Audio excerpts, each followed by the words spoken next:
बोलो भारत माता की जय, बोलो सनातन धर्म की जय। ಧರ್ಮಸ್ಥಳದ ಮಂಜುನಾಥ ಶ್ರೀಗಳಿಗೆ, ಮಂಜುನಾಥೇಶ್ವರರಿಗೆ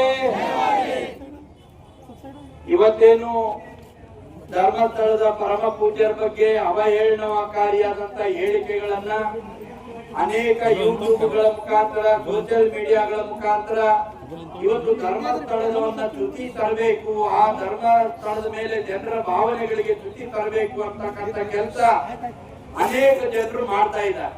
ಇದರ ಹಿಂದೆ ಯಾವ ಷಡ್ಯಂತ್ರ ಇದೆ ಅಂತಕ್ಕಂಥದ್ದನ್ನ ಮೊದಲು ಪತ್ತೆ ಹಾಕಬೇಕಾದಂತ ಕೆಲಸ ಸರ್ಕಾರ ಮಾಡಬೇಕಾಗಿತ್ತು.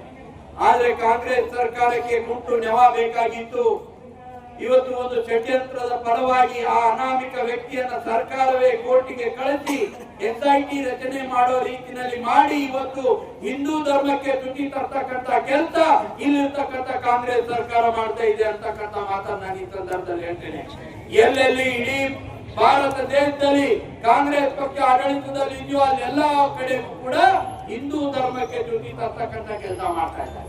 ಅವ್ನು ಯಾವನ್ರಿ ಅನಾಮಿಕ ವ್ಯಕ್ತಿ, ಅವನು ಯಾವ ಬುರುಡೆಯನ್ನು ಇಟ್ಕೊಂಡು ಬಂದ, ಅದು ಎಲ್ಲಿಂದ ತಗೊಂಡು ಬಂದಿದ್ದಾನೆ ಅಂತ ಹೇಳಿ ಲಾಕಪ್ ನಲ್ಲಿ ಹಾಕಿ 4 ವರ್ಷ ಅವನ ಕಡೆಯಿಂದ ಬಾಯಿ ಬಿಡಬೇಕಾಗಿತ್ತು ಪೊಲೀಸರು. ಅದನ್ನ ಮಾಡ್ಲಿಲ್ಲ. ಅವನಿಗೆ ಮಂಪರು ಪರೀಕ್ಷೆಯನ್ನು ಒಳಪಡಿಸಬೇಕಾಗಿತ್ತು, ಅದನ್ನು ಕೂಡ ಅವನಿಗೆ ಮಾಡಲಿಲ್ಲ. ಇವತ್ತು ಅವನು 13-14 ಕಡೆ ಜಗ ಹೇಳಿದಾನಂತ ಹೇಳಿ ಗುಂಡಿ ತೋಡೋ ಕೆಲಸ ಮಾಡ್ತಾ ಇದ್ದೀರಿ. ಸಿದ್ದರಾಮಯ್ಯನವರೇ, ಅವ್ನು ನಾಳೆ 16ನೇ ಸ್ಥಳ ನಿಮ್ಮ ವಿಧಾನಸೌಧ ತೋರಿಸ್ತಾನೆ, ಅಲ್ಲಿ ನೀವು ಗುಂಡಿ ಆಗಿದ್ದೀರಾ ಅಂತ ಹೇಳಿ ನಾನು ಕೇಳ್ತೇನೆ. ನೀವು ಕೂತಿರುವ ವಿಧಾನಸೌಧದ ಕೆಳಗಡೆ ಕೂಡ ಹೆಣಗಳು ಹೂತಿದ್ದೇವೆ ಅಂತಕ್ಕಂಥ ಮಾತನ್ನ ಆ ಅನಾಮಿಕ ಬಂದು ಹೇಳಿದ್ರೆ ನೀವು ಅಲ್ಲಿ ಗುಂಡಿ ತೆಗೆಸ್ತಕ್ಕಂಥ ಕೆಲಸ ಮಾಡ್ತೀರಾ? ಅವ್ನು ಹೋಗಿ ಹೈಕೋರ್ಟಿನ ಕೆಳಗಡೆ ನಾವು ಹೂತಿದೀವಿ ಅಂತ ಹೇಳಿದ್ರೆ ಅಲ್ಲಿ ನೀವು ಗುಂಡಿ ತೆಗೆಸ್ತಕ್ಕಂಥ ಕೆಲಸ ಮಾಡ್ತಿದ್ದೀರಾ? ಇದ್ರ ಹಿಂದೆ ಕಾಣದ ಕೈಗಳಿದಾವೆ. ಈ ಧರ್ಮವನ್ನ ಅಳಿಬೇಕು ಅಂತಕ್ಕಂಥ ಕೆಲಸ ಮಾಡ್ತಾ ಇದ್ದಾರೆ. ಅಲ್ಲಿ ಇರ್ತಕ್ಕಂಥ ಜಿಲ್ಲಾಧಿಕಾರಿಗಳು, ಅಲ್ಲಿ ಇರ್ತಕ್ಕಂಥ ಪೊಲೀಸ್ ಅಧಿಕಾರಿಗಳು ಕೂಡ ಇದರಲ್ಲಿ ಶಾಮೀಲಾಗಿದ್ದಾರೆ. ಕಾಂಗ್ರೆಸ್ ನಾಯಕರ ಕುಮ್ಮಕ್ಕಿದೆ. ಈ ಕುಮ್ಮಕ್ಕಿನಿಂದ ಇವತ್ತು SIT ರಚನೆ ಆಗಿದೆ. SIT ರಚನೆ ಬಗ್ಗೆ ನಮ್ಗೆ ತಕರಾರಿಲ್ಲ.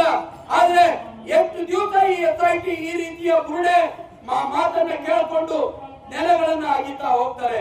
ಅದಕ್ಕೆ ಇದನ್ನು ತಕ್ಷಣ ನಿಲ್ಲಿಸಬೇಕು. ಅವನಿಗೆ ಮಂಪರು ಪರೀಕ್ಷೆಗೆ ಒಳಪಡಿಸಬೇಕು. ಅವನ ಹಿಂದೆ ಇರ್ತಕ್ಕಂಥ ಕಾಣದ ಕೈಗಳು ಯಾವ್ಯಾವಿದಾವೆ ಅವುಗಳನ್ನ ತನಿಖೆ ಮಾಡಬೇಕು. ಮತ್ತು ಇದು ನಿಜವಾಗಿ ಈ ತನಿಖೆಯಿಂದ ಹೊರಗೆ ಬರಬೇಕು. ಸೌಜನ್ಯ ಪ್ರಕರಣ ಇರಬಹುದು ಮತ್ತು ಅಲ್ಲಿ ಏನು SIT ರಚನೆ ಆಗಿದೆ, ಇದರಿಂದ ನಮಗೆ ನ್ಯಾಯ ತಿರುಕೋದಿಲ್ಲ. ಇದನ್ನ CBI ಒಪ್ಪಿಸಬೇಕು ಅಂತಕ್ಕಂಥ ಮಾತನ್ನು ಕೂಡ ನಾವು ಈ ಸಂದರ್ಭದಲ್ಲಿ ಹೇಳ್ತೇವೆ. ಮತ್ತು ಧರ್ಮಸ್ಥಳಕ್ಕೆ ಯಾರೇ ಚ್ಯುತಿ ಮಾಡಿದ್ರು ಕೂಡ ಧರ್ಮಸ್ಥಳಕ್ಕೆ ಚ್ಯುತಿ ಆಗೋದಿಲ್ಲ.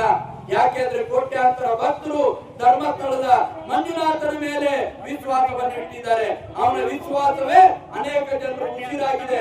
ಹಾಗಾಗಿ ಆ ಉಸಿರು ಇರೋವರೆಗೂ ಈ ಕೋಟ್ಯಾಂತರ ಜನ ಹಿಂದೂಗಳು ಆ ಧರ್ಮಸ್ಥಳಕ್ಕೆ ಚ್ಯುತಿ ಮಾಡೋದಕ್ಕೆ ಬರೋದಿಲ್ಲ, ಕಳಂಕ ತರೋದಕ್ಕೆ ಬಿಡೋದಿಲ್ಲ ಅನ್ನುವಂತ ಮಾತನ್ನು ಈ ಸಂದರ್ಭದಲ್ಲಿ ಹೇಳಿ ಸರ್ಕಾರಕ್ಕೆ ಆಗ್ರಹ ಮಾಡ್ತೇವೆ.